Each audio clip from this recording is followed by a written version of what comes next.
This video is sponsored by Supply Handlers. Now that the season is officially over and the UEFA Champions League winner has been determined, it is only natural that fans have switched focus to the Ballon d'Or and who's most likely to win it. Of course, Ousmane Dembélé is the one at the tip of everyone's tongue. Being the reigning Ballon d'Or winner and the face of the best team in the world, it makes sense that he's the frontrunner for this year as well. And his season actually wasn't bad. He was directly involved in 10 goals in the Champions League campaign, including PSG's only goal in the final. He was named Ligue Un Player of the Season and also won the Goal of the Year award in the league. And of course, he was named in the Champions League and Ligue Un Teams of the Season. With these trophies and accolades, he certainly can make a case for defending his Ballon d'Or crown, but we actually think he won't win it this year, and we've come with good reasons. Let's get right to it, guys. These are 5 reasons why Ousmane Dembélé cannot win the Ballon d'Or this year.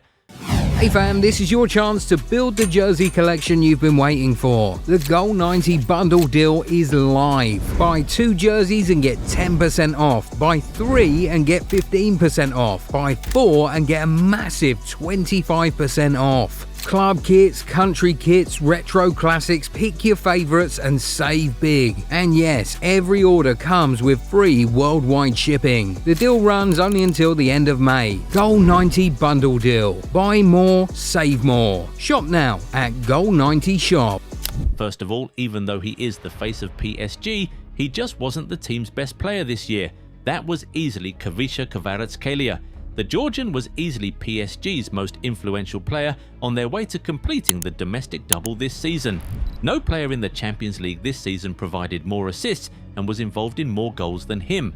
And in the end, he was rightfully named the UEFA Champions League Player of the Season. Even in the final, yes, it was Dembélé who scored the goal, but it was Kvara who looked most threatening all game and eventually won the penalty, which brought PSG back into the game at a time when they looked like they could not create anything at all. So if Dembélé is not the best player in his own team, how can he then be named the best player in the world? But we know what you guys are going to say. It is a World Cup year. The fact that Kvara won't be at the World Cup this year means that he is pretty much out of the contention when it comes to the Ballon d'Or, which is not wrong, but interestingly, it is also because it is a World Cup year that we believe Dembélé won't win the award this year. Of course, France are favourites to win the World Cup, they'll always be.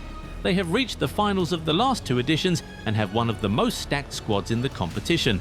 You just can never write them off. But Dembélé has never been very influential for France. In fact, his international career so far has been nothing to write home about. He has never been able to impose himself on the France national team and make it his own. I mean, in the last World Cup game he played, he gave away a penalty and was taken off in the first half. The Dembélé you see in Luis Enrique's PSG is very different from the Dembélé you'll find anywhere else. Essentially, nobody is looking to him to carry France at the World Cup or even be one of their 3 best players. In fact, now that he'll be unable to manage his workload, if he's a regular starter, we won't be surprised if he picks up an injury mid-tournament and goes on to miss the most important games. So France could actually win the World Cup and Dembélé would still not be the main guy. Yes, Mbappé finished the season trophyless, but everyone knows that the World Cup is his stage. Just imagine if he leads France to another World Cup trophy as captain, wins the Golden Boot, the Best Player award, breaks the record for most goals in World Cup history, and maybe puts up another iconic World Cup final performance. It would be very difficult not to ignore him, especially because, as we already established earlier, Dembélé wasn't even the best player at his club this season. But another way to look at it is that the World Cup reopens the Ballon d'Or candidacy. You might have written off the likes of Lamine Yamal, Harry Kane, and even Cristiano Ronaldo and Lionel Messi after the club season, but if Spain, England, Portugal or Argentina win the World Cup, the truth is that these players would certainly re-enter the race and you could see them actually winning the award based on their World Cup performances. I mean, Lamine and Kane already have a couple trophies from their clubs, individual accolades, and they have the numbers as well. If they add the World Cup to it, they would almost certainly take home the Golden Ball. If Ronaldo wins his first ever World Cup and scores a couple goals on his way, it won't matter that he plays in the Saudi Pro League. He would almost certainly win it because of his status and the storyline. And if he doesn't, then a player like Vitinha might. Essentially, what we're saying here is that it's not an open and shut case that Dembélé has won the award because PSG became champions of Europe once again.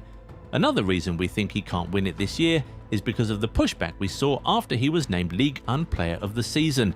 He started just 11 league games and played a total number of 1,063 minutes, an equivalent of just about 12 full games. That means he was involved in less than half of the season and scored just 10 goals. For context, Endrick, who only came into the league in January, ended up playing more minutes than Dembélé, and he was outscored by Ansu Fati, who was playing for an inferior team in the same league. This made fans start to talk about how he didn't deserve it and was only given the award because of favoritism.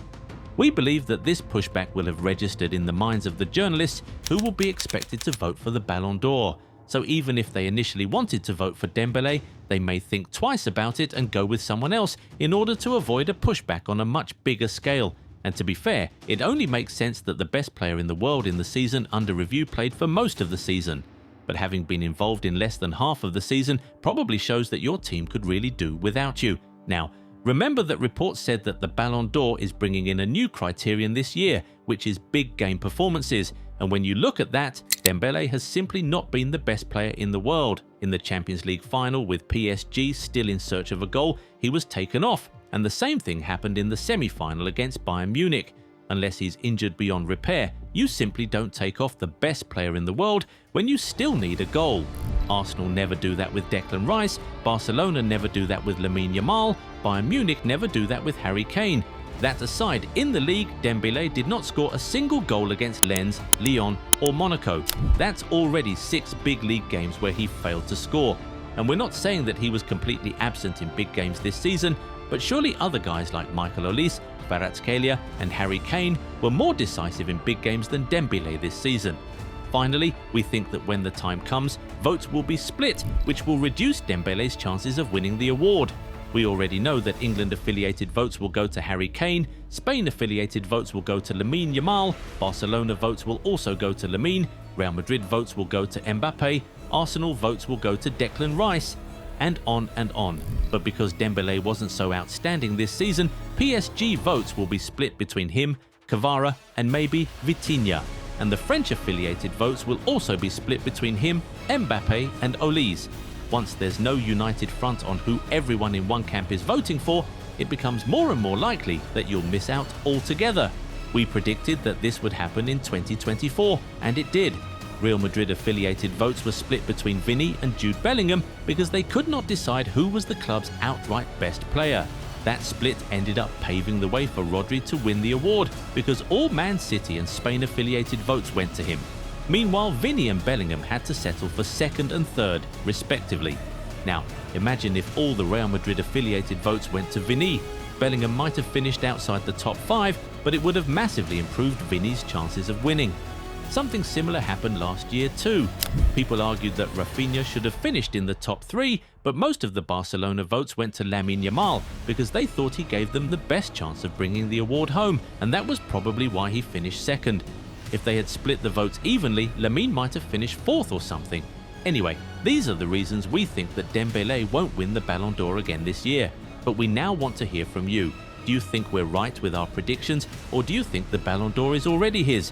Are there more reasons why Dembélé might not successfully defend that award? Get in the comments and talk to us. If you enjoyed this video, give it a thumbs up and subscribe to the channel. Also, turn on the bell notification so you never miss out on new content. Catch you in the next one. Bye.